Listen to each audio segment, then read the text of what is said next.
Voilà à quoi ressemblera Godesarc pakicetus, le petit voilier océanique de la première phase du projet Godesarc. Alors, au début de sa construction, c'est-à-dire la phase la plus spectaculaire, la plus visible, la phase de chaudronnerie, la phase de gros œuvre. Donc chaudronnerie parce que navire métallique, construit en métal. Donc il ressemblera à ça. C'est-à-dire que il sera de couleur marron. Marron tirant vers le couleur rouille. Voilà, donc là c'est le marron du métal rouillé, de l'acier rouillé. Et ce que l'on voit ici, eh bien c'est la couleur de l'aluminium, puisque les équipements de pont seront en aluminium. Et donc, parmi les éléments en aluminium donc les plus conséquents, on y trouvera donc les iloirs de cockpit. Voilà. Donc en aluminium plutôt qu'en acier, comme le restant du voilier, parce que pour éviter d'avoir trop de poids, parce que vu leur encombrement, leur volume important, eh bien en acier il serait beaucoup plus lourd. Voilà. Donc choix d'utiliser l'aluminium qui, tout en étant extrêmement solide, eh bien restera léger.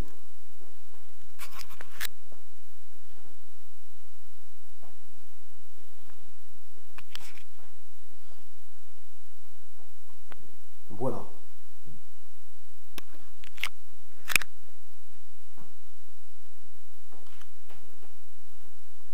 Donc, pourquoi couleur rouille comme ça? On verra donc la coque et le pont donc, en construction de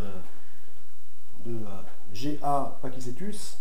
Eh bien, parce que j'aurais tout intérêt à le laisser rouiller.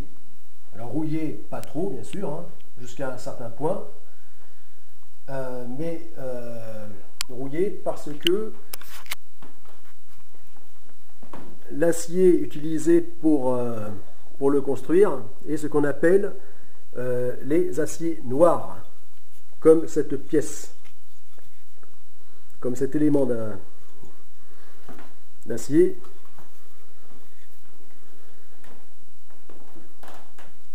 D'ailleurs là qui est un échantillonnage de la structure de coque, de l'ossature, du véritable voilier en construction, donc à l'échelle 1, puisqu'à taille réelle. Et donc là, eh bien, c'est de l'acier donc dit noir, les aciers noirs. Voilà, c'est-à-dire que donc là, c'est de l'acier courant, commun, dit de construction, et cet acier est recouvert d'une couche de calamine noire, donc une couche protectrice. Voilà, protectrice jusqu'au moment de l'utilisation de ce métal. Voilà. Alors au bout d'un moment, elle finit elle-même par s'en aller, cette couche de calamine, par la rouille. Voilà. On voit que là ça commence à devenir un peu marron, comme ici. Voilà.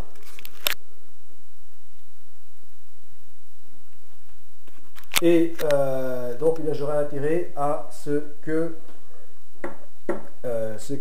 la coque rouille de façon à ce que cette calamine noire, enfin très dure, qui en fait très dure,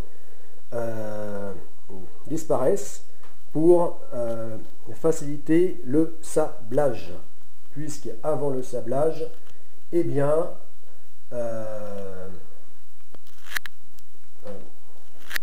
enfin avant la peinture plutôt, il est impératif de sabler la coque pour qu'elle soit parfaitement, que le métal soit parfaitement à nu avant de recevoir ses premières couches de peinture. Voilà. Bon, je ne vais pas m'étaler plus sur les questions techniques, puisque la chaîne pour développer les sujets concrets, donc les sujets vraiment concrets, hein, donc les sujets, on va dire physiques, tant techniques, donc matériels que sportifs, eh bien, se trouve sur la 7e chaîne, donc la chaîne Projet Godesarc phase 1. Voilà.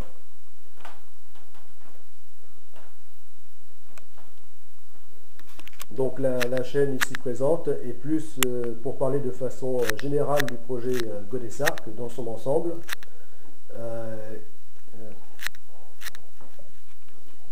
Voilà, donc elle présente des aspects concrets que l'on trouve sur la 7e chaîne, mais que de façon superficielle. Voilà, pour aller plus en profondeur, il faut aller sur donc la chaîne Projet Godesarc phase 1.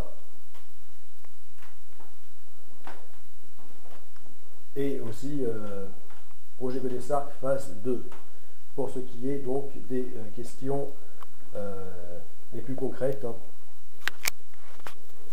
Donc tant matériel que sportif.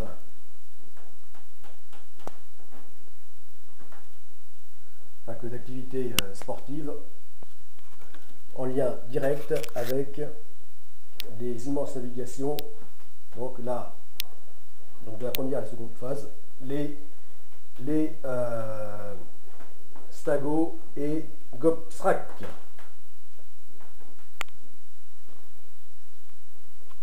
C'est-à-dire les satellites Trip Hurun Global Océan de la première phase et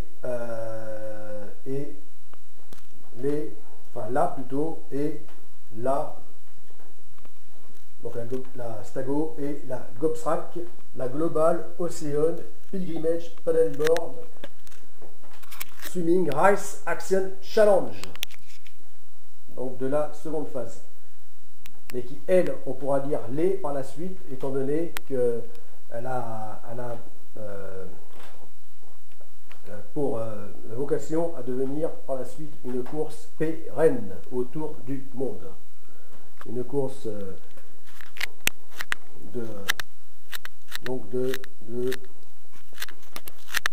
course et pèlerinage autour du monde. Voilà, donc j'aurais tout intérêt à donc laisser un peu rouiller, hein, c'est-à-dire juste au niveau de la surface du métal, donc la coque et le pont de GA Pakicetus en construction, et donc il ressemblera à ça. Voilà, donc avec les personnages, hein, toujours d'1,85 m, donc à l'échelle de la maquette. Voilà, et là donc long de 10 mètres. de longueur de coque précisément. Voilà. Donc là, on le voit à l'endroit parce qu'il sera construit à l'endroit. Voilà.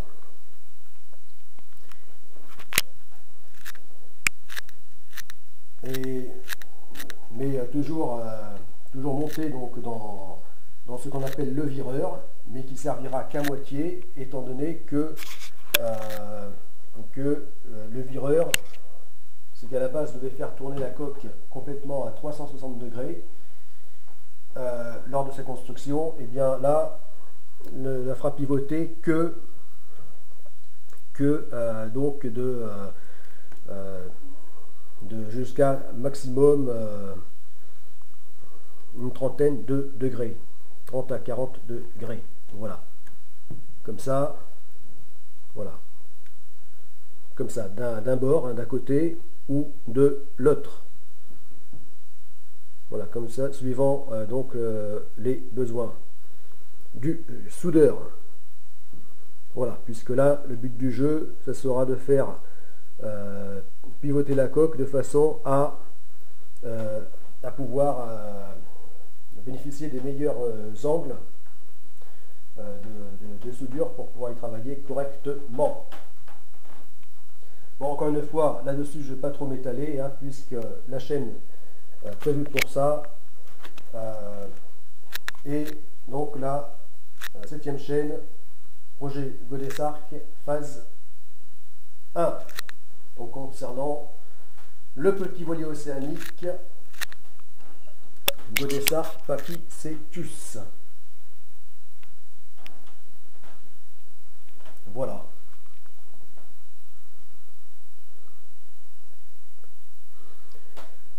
Voilà, donc là,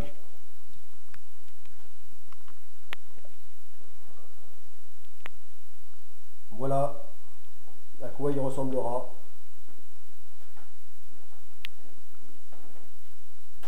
Donc lors de la phase de travail de gros œuvre et juste avant le sablage.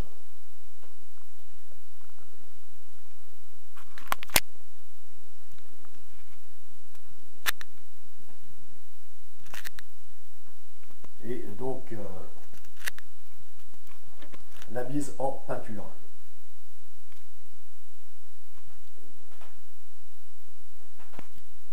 Mise en peinture où il sera gris.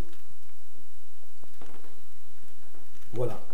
Donc, comme je l'ai déjà dit dans les vidéos précédentes, donc bleu clair aux œuvres vives, c'est-à-dire sous la surface de flottaison, sous l'eau, et gris pour ce qui est des œuvres mortes, au-dessus de la ligne de flottaison. Voilà. C'est-à-dire comme ici.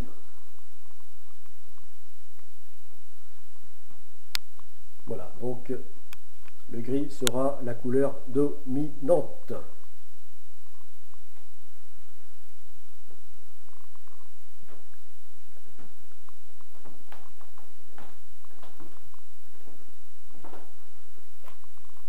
Voilà.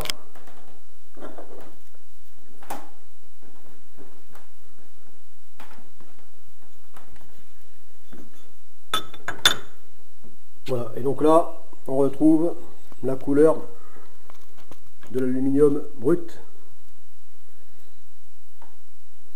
Voilà, puisque, outre le fait d'éviter d'avoir trop de poids, eh bien, le grand avantage que j'aurai avec l'aluminium, c'est de ne pas du tout avoir besoin de le peindre. Voilà, c'est pour ça que les îloirs de roof, eh bien, resteront donc couleur aluminium, puisque ça sera, ils seront non peints. Voilà, donc aluminium brut.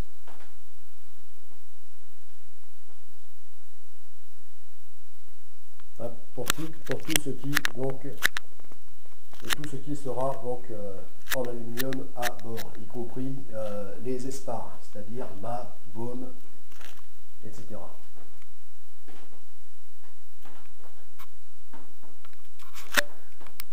Voilà.